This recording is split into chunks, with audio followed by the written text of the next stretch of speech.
నమస్తే. మాజీ మంత్రి ప్రస్తుత ఎమ్మెల్యే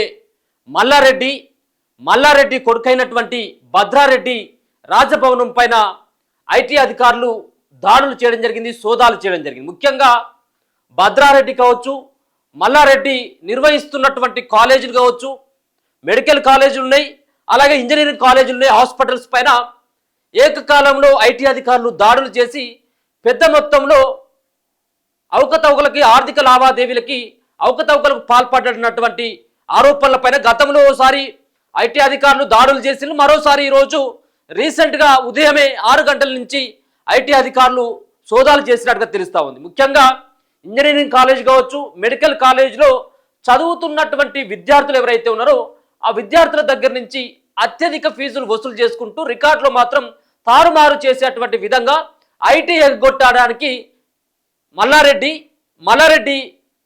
కొడుకైనటువంటి భద్రారెడ్డి, అలాగే వాళ్ళ కోడలైనటువంటి ప్రీతిరెడ్డి, సో వీళ్ళందరూ కూడా అవకతవకలకు పాల్పడరన్నటువంటి ఆరోపణలు బలంగా రావడం, కొంతమంది ఐటీ అధికారులని ఆశ్రయించడంతో దానిపైన ఆ కాలేజీ అలాగే మెడికల్ సంబంధించినటువంటి కాలేజీలు ఏవైతే ఉన్నాయో, వాళ్ళ కార్యాలయాలు ఏవైతే ఉన్నాయో వాళ్ళ ఇంటి పైన కూడా సోదాలు కూడా నిర్వహించడం జరిగింది. దీంట్లో మల్లారెడ్డి హాస్పిటల్స్ కావచ్చు, మల్లారెడ్డికి సంబంధించినటువంటి ఏకకాలంలో వాళ్ళ కొడుకు కావచ్చు, వాళ్ళ కోడలకు సంబంధించినటువంటి ఇళ్లపైన సైతం వాళ్ళు సోదాలు కూడా నిర్వహించినట్టుగా తెలుస్తూ ఉన్నది.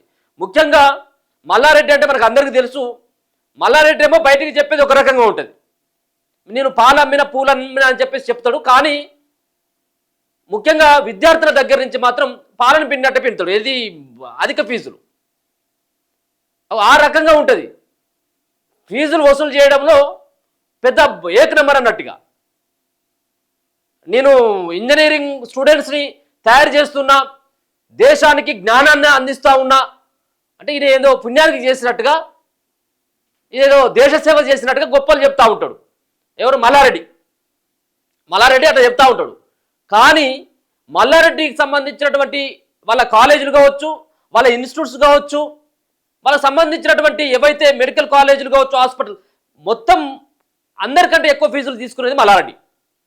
దీంట్లో డౌటే లేదు, ₹1 కూడా ఫీజు తగ్గించేది లేదు అని చెప్పేసి కరాఖండిగా చెప్తాడు. ప్రభుత్వ జాగాలు ఆక్రమించుకొని, గవర్నమెంట్ జాగాలన్నీ కూడా ఆక్రమించుకొని మెడికల్ కాలేజీలు అలాగే ఇంజనీరింగ్ కాలేజీలు, చెరువులలో సైతం కూడా కాలేజీలు కట్టినటువంటి ఘనత మల్లారెడ్డికి దక్కుతుంది. సో ఇప్పుడు ఏమని చెప్తా ఉన్నా అంటే మల్లారెడ్డికి సంబంధించినటువంటి అల్లుడు, మల్లారెడ్డికి సంబంధించినటువంటి కోడలు, కొడుకు సంబంధించినటువంటి ఏవైతే ఇన్స్టిట్యూట్స్ ఉన్నాయో వాటి అన్నిటిపైన దాడులు చేయాల్సిందే, తప్పేం లేదు. సో ఈ రోజు కనుక చూసినట్టయితే గతంలో 1-2 సార్లు జరిగినాయి, ఇప్పుడు మరోసారి ఇలా తాజాగా ఐటీ అధికారులు దాడులు చేసినట్టుగా తెలుస్తూ ఉంది మల్లారెడ్డికి సంబంధించినటువంటి వాళ్ళ ఇన్స్టిట్యూట్స్ పైన. సో ఒకసారి చూస్తే ఏది మేడ్చల్ నియోజకవర్గంలో కోంపల్లిలో మాజీ మంత్రి మల్లారెడ్డి కొడుకైనటువంటి సిహెచ్ భద్రారెడ్డి రాజభవనం పైన ఆదాయపు పన్ను శాఖ అధికారులు ఇలా ఉదయమే 6 గంటల నుంచే దాడులు చేయడం జరిగింది, సోదాలు నిర్వహించడం జరిగింది. మల్లారెడ్డి హాస్పిటల్స్ కావచ్చు, సూరారంలో ఉన్నటువంటి మల్లారెడ్డి మెడికల్ కాలేజీ, వీటన్నిటిపైన ఐటీ అధికారులు దాడులు చేసి ఆర్థిక లావాదేవీలకు సంబంధించినటువంటి రికార్డులన్నిటి కూడా పరిశీలించినట్టుగా తెలుస్తూ ఉంది. వాటన్నిటి కూడా తనిఖీ చేసినటువంటి సంఘటన కూడా కనపడతా ఉంది. ఈ గతంలో ఈ సంబంధించినటువంటి రికార్డులను పరిశీలించు, అత్యధిక ఫీజులు వసూలు చేస్తూ రికార్డులని తారుమారు చేసినటువంటి ఆరోపణలు వచ్చిన తర్వాత ఐటీ అధికారులు గతంలో సైతం కూడా సంబంధించినటువంటి హాస్పిటల్స్ కావచ్చు, మెడికల్ కాలేజీల పైన కూడా వాళ్ళు దాడులు చేయడం జరిగింది. ఇప్పుడు రీసెంట్గా మరోసారి సూరారంలో ఉన్నటువంటి, కోంపల్లిలో ఉన్నటువంటి హాస్పిటల్స్ కావచ్చు, మరో పక్కన మెడికల్ కాలేజీలకు సంబంధించినటువంటి రికార్డులను సైతం పరిశీలించినట్టుగా స్పష్టంగా అర్థమవుతా ఉన్నది. ఇవాళ కూడా వాళ్ళ ఐటీ అధికారులు కూడా సోదాలు చేసినట్టుగా తెలుస్తుంది. అనుమానాస్పదంగా భారీ స్థాయిలో నగదు లావాదేవీలు కూడా జరిగినట్టుగా ఐటీ అధికారులకి సమాచారం అందినటువంటి నేపథ్యంలో మల్లారెడ్డి హాస్పిటల్ చైర్మన్ అయినటువంటి భద్రారెడ్డి వాళ్ళ కొడుకునే, మల్లారెడ్డి కొడుకే అక్కడ మల్లారెడ్డికి సంబంధించినటువంటి హాస్పిటల్ ఆ చైర్మన్గా ఆయనే ఉన్నాడు. కాబట్టి ఆ భద్రారెడ్డికి సంబంధించినటువంటి నివాసంతో పాటు వాళ్ళ ఇళ్లలో సైతం కూడా వాళ్ళు సోదాలు నిర్వహించినట్టుగా తెలుస్తూ ఉంది ఐటీ అధికారులు. మరో పక్కన ఆన్లైన్ నగదు రూపంలో ఇటీవల ఆర్థిక లావాదేవీలకు సంబంధించి ఐటీ అధికారులు ఆయన కుటుంబ సభ్యులను కూడా ప్రశ్నించినట్టుగా తెలుస్తుంది. ఈ దాడిలో ఆ సంస్థలో పనిచేసేటువంటి సిబ్బంది మొబైల్ ఫోన్లను కూడా ఐటీ అధికారులు స్వాధీనం చేసుకొని వాళ్ళు ఉన్నటువంటి ఎంప్లాయీస్ ఎవరైతే ఉన్నారో వారి ఇళ్లలో సైతం కూడా సోదాలు నిర్వహించినట్టుగా తెలుస్తా ఉంది. అంతేకాక వారిని ఇంట్లోనే కూడా ఉండాలని చెప్పేసి కూడా సూచించినట్టుగా తెలుస్తా ఉంది. గతంలో ఐటీ ఎన్ఫోర్స్మెంట్ డైరెక్టరేట్ ఈడీ అధికారులు మల్లారెడ్డి కుటుంబానికి సంబంధించినటువంటి ఆస్తులపై సోదాలు నిర్వహించి లెక్కల్లో చూపని నగదును స్వాధీనం చేసుకున్నారు. ముఖ్యంగా 2 రోజుల క్రితం భద్రారెడ్డి భార్య ప్రీతిరెడ్డి హైదరాబాద్లోని బీజేపీ నాయకులను కలిశారు.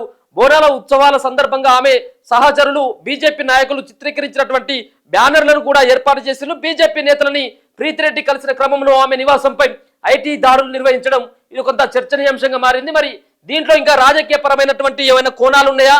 ఆమె బీజేపీ పార్టీకి సంబంధించినటువంటి కేంద్ర మంత్రి అయిన బండి సంజయ్ తోటి భోజనం చేసింది. అలాగే బీజేపీ పార్టీలోకి ఆమె వెళ్ళబోతుందన్నటువంటి తరుణంలో మరి ప్రీతిరెడ్డి ఎవరైతే వాళ్ళ కోడలు మల్లారెడ్డి కోడలు ఉందో మల్లారెడ్డి కోడలి ఇంటి పైన ఆమె చూసేటువంటి కొన్ని సంస్థల పైన కూడా ఐటీ అధికారులు దాడి చేయడం ఇది కొంత అనుమానాస్పదంగా కనబడుతుందనేది ఒక వార్త కనబడతా ఉంది. ఇక అలా ఆ ఐటీ సోదాల పైన సైతం మల్లారెడ్డి కోడలు స్పందించడం జరిగింది. మల్లారెడ్డి సంస్థలపై ఐటీ సోదాల విషయంలో మల్లారెడ్డి కోడలు ప్రీతిరెడ్డి కూడా స్పందించినట్టుగా తెలుస్తుంది.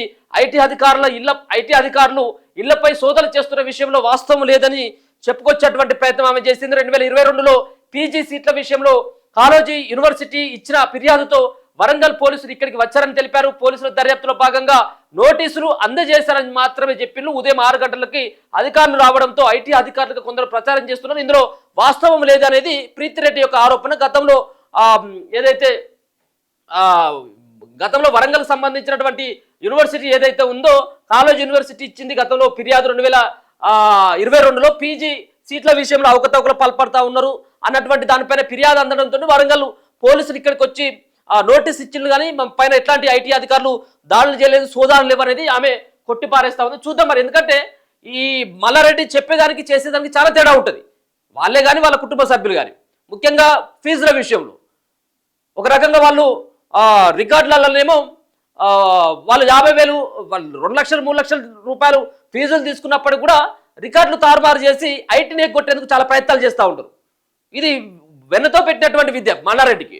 సో ఒకసారి ఫిర్యాదులన్నీ గతంలో సోదాలు నిర్వహించి ఇప్పుడు మరోసారి సోదాలు నిర్వహించినట్టుగా తెలుస్తా ఉంది. చూద్దాం మరి ఆమెమో ప్రీతిరెడ్డి గారేమో కొట్టిపాడేస్తా ఉన్నది. కానీ వార్తలు మాత్రం మల్లారెడ్డికి సంబంధించిన వాళ్ళ కొడుకైనటువంటి భద్రారెడ్డి ఇళ్లపైన కార్యాలయాలపైన సోదాలు చేసినట్టుగా కొన్ని వార్తలు అయితే బహిర్గతమవుతా ఉన్నాయి. చూస్తూనే ఉండండి మన తొలి వెలుగు.